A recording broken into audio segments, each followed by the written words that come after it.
Hi, everyone. So I think we would all agree that in the last few years, we've seen an exponential growth in new technologies.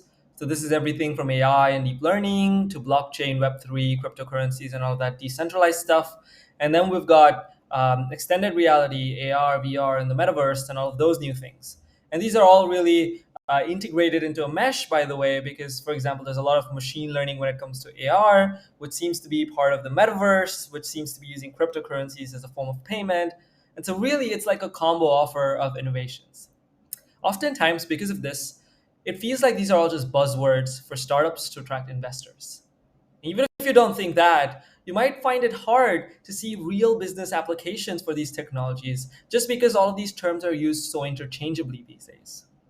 So, what I wanted to do was start a new series of videos called Beyond the Hype, where I go into each one of these technologies in detail, dissect the technological intuition, share some practical applications, and hopefully, this will set the technology into context. Hopefully, it'll help you see it in a new light and give you an idea or two about how to apply it to your own business in your own industry. Okay. So naturally, I wanted to start with the blockchain technology. I think it's one of the most misunderstood technologies today. A lot of companies are trying really hard to find real applications for this. Um, I wanted to give my 2 cents about how I see the technology and the intuition that I have by drawing a parallel with cloud computing. So, if you don't know much about cloud computing, hopefully you'll learn a thing or two about that as well in this video. What I really wanted to do was talk about blockchain and how it's very similar in a lot of innovations to the cloud computing innovation. Okay, so just as a brief background, most people who've heard of blockchain know what it's roughly about. It's about creating a trustless model of computation. So, what does it mean? Typically, if you're a user of a web service, you rely on an entire supply chain of web providers to work in exactly the right way. You trust all of them that they'll do their job correctly, that they'll not exploit you for whatever reason. For example, if you're a bank and you have 50 users, you could technically go into your database and change the account balance of any one of those users. There might be legal provisions in place to not do that. But at the end of the day, the user has to trust you or the government to uphold the law or some part of your supply chain for their objectives. The blockchain technology in general is trying to solve that. It's trying to mitigate that by creating a model of computation where you don't need to trust any party. And the way that it achieves this is, like I said, similar to the whole cloud computing revolution. So I want to go a little bit into how cloud computing works as a brief primer. So long ago, we would have one machine with some memory and computing resources, and then we would have a bunch of programs running on that machine that would use that memory and compute to do all sorts of cool things. Over time, we got more and more of these programs, and the programs also grew in size. And so these couldn't just fit on one machine anymore. And so what we did was we distributed the processing. So we connected a bunch of machines in a network, and then we would say things like program one is going to run on machine one, program two is going to run on machine two, and so on and so forth. But we could go one step further and say, oh, we now have a virtual machine with some virtual memory and computing resources that are an abstraction over the underlying physical resources. So if one of the machines go down, the virtual machine could spin up another machine, replicate your program, replicate your data so that you get fault tolerance. So that was the key cloud computing innovation. It's about distributing processing in a reliable manner. And the goal there was to achieve scalability. The goal of our blockchain technology is not scalability per se. In fact, as we'll see in a bit, it's actually really bad for scalability. But the goal here for the blockchain technology is to achieve a trustless model of computation. And it achieves this using a similar decentralization model. So now instead of a bunch of machines connected on a single network at a cloud provider or your own infrastructure, you now have these machines across the entire world connected in a peer-to-peer network. Like the virtual machines in the cloud ecosystem, you also have a virtual machine here. So in this case, for the Ethereum blockchain, we have the Ethereum virtual machine. That'll give you an abstraction as a programmer of the whole network being a single computer. And so you have now some virtual memory and computing resources on this machine. And you can run your programs on this machine as if it was a single machine. Okay, so the goal of this, the whole reason why we did this was because we wanted to achieve a trustless model of computation. How does this give that? In fact, instead of trusting one or two parties, it seems like now we have to trust an entire world full of arbitrary actors. How do we verify correctness? If these programs are run on arbitrary machines, they can just respond with arbitrary results without actually doing the computation. How do you verify that the results returned by these machines in this virtual machine are actually correct?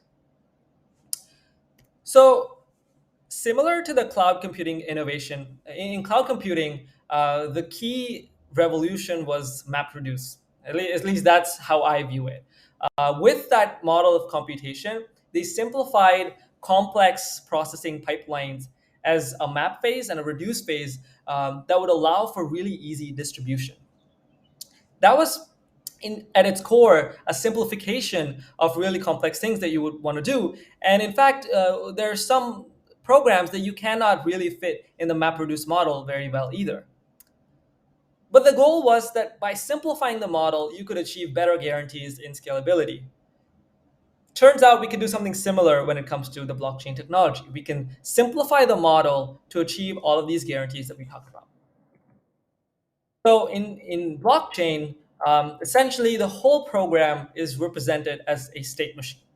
So you have some state at time t, you would execute a transaction on the state to give you a new state at time t plus 1. In this case, the transaction is just b equals b plus a, but really that is what you're defining as a programmer. As a creator, you're defining what kinds of transactions can be run on a state. These can involve a lot of conditions and a lot of rules. It can involve a lot of parameters. So the transaction might take a third parameter c that is passed in whenever you want to call that transaction. It might also use some global state variables, like who's the person who's calling the transaction, which is all cryptographically verified using some secret passwords or keys.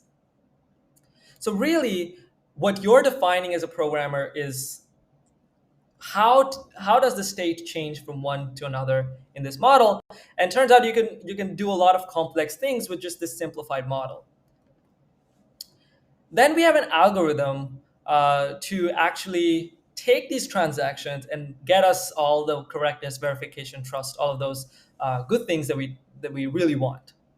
And it goes like this. So first, whenever a user wants to call a transaction, they would broadcast the transaction to everyone. The transaction will be verified to ensure that the rules of the program are met. And then a bunch of collections will be batched together into blocks. That's where blockchain gets its name from. And then you mine these blocks to accept transactions. So you might have heard of crypto mining. This is what it's referring to. During the mining process, there's some computationally intensive steps that you take to ensure that only valid transactions are verified. And so if you're really interested in the algorithm for mining, which is really the core of the blockchain algorithm, I could do a separate video on that, or I could point you to a lot of reading resources that are freely available. But for now, all I really want you to know is that this is what helps us guarantee that fake transactions that don't meet the rules of the author of the program has set, those transactions will not get accepted into the blockchain. And that's it. That's what it's doing. And the control for that is not in any one party's favor. It's based on a consensus algorithm. So the majority of the nodes in a blockchain network have to agree to accept a transaction, and they'll only do that if the rules of the program are met. So an adversary, for them to really take over the blockchain, they'll have to take over a majority of the nodes in the network, which is possible but exceedingly unlikely. Each transaction here also has some associated fees that are passed on to the miners. And this is similar to what you would pay, for example, your cloud provider, AWS. And it's a compensation for the miners to run your programs on their machines and incur the computational costs. Okay, so we did all of this complicated algorithm. What do we get out of this? So it allows you to write distributed programs that follow a certain set of rules. That's really what smart contracts, as they're referred to, are. They're just a set of rules that execute in a distributed fashion. These rules cannot be changed once the program is published, and so the users can trust that those rules will always be followed. And also, the rules of the program are transparent to all users. So what this means is that the users of your program don't need to trust you, don't need to take your word for it, but they can guarantee based on the rules of the program that they will always be met.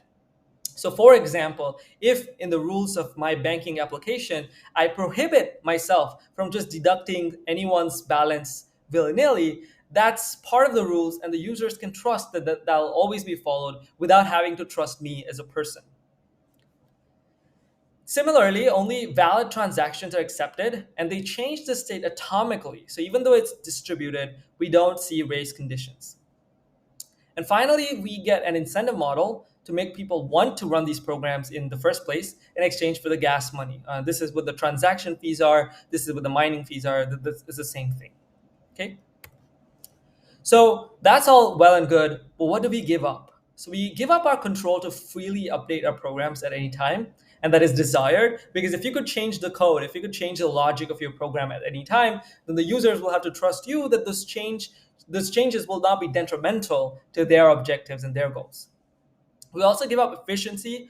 So in terms of monetary costs, because typically the transaction fees on the blockchain are a lot more than what you would pay AWS, for example. The storage is very inefficient because instead of storing your data on a single machine, you're now storing it across a whole big network of machines. It's also computationally inefficient because the mining process has a lot of computationally complex steps that are required to verify transactions, although now it's getting kind of computationally more feasible with new algorithms in the mining space. So again, maybe I can do a separate video about that where I go into detail about the mining algorithm. And finally, the time cost is also much higher. Typically, I think in the blockchain, if I'm remembering correctly, a new block is mined every 5 minutes. And so if you want instant transactions, that's not going to happen. Although for banking applications, 5 minutes is also not a big number at all. So depending on your use case, the efficiency in terms of the time it takes to execute your programs might be too less or too much. You also lose expressiveness because not all programs may be able to fit into this simplified model of computation. So this is again, like I said, similar to what MapReduce is for cloud computing. Not all programs may fit into this state machine model of computation, and so you lose some expressiveness there. Although it's pretty flexible for a lot of programs, as we'll soon see. We also give up some simplicity. So these programs, these smart contracts are essentially programs that run on the blockchain. They need to be written in a special format, so in a special language called Solidity, and we cannot use commonly used languages like Python to write them. And so that's an added burden as well. Okay, so in this video, we saw kind of the intuition behind blockchain by comparing it and drawing parallels with it to cloud computing. Both of them use a distributed model of computation, albeit for different goals. The cloud computing revolution is for scalability, whereas blockchain is for achieving a trustless model of computation. They both achieve these things in the distributed setting by simplifying the computational model. So whereas cloud computing has MapReduce, the blockchain technology has the state machine model of computation, which is very flexible for a lot of applications that have to do with such computations. Okay, really now, it'll make a lot more sense. All of these concepts will make a lot more sense when we talk about what kinds of programs can we make with the blockchain. So what kinds of programs does it make sense to run on the blockchain, especially given all of the things that we're giving up in terms of expressiveness, in terms of efficiency, in terms of simplicity? So that's what I'm going to talk about in my next video. If you found that this is interesting, please subscribe to the channel. Please leave comments if you have any suggestions. Please also like it if you thought this was useful. And do stay tuned for the next video on smart contracts.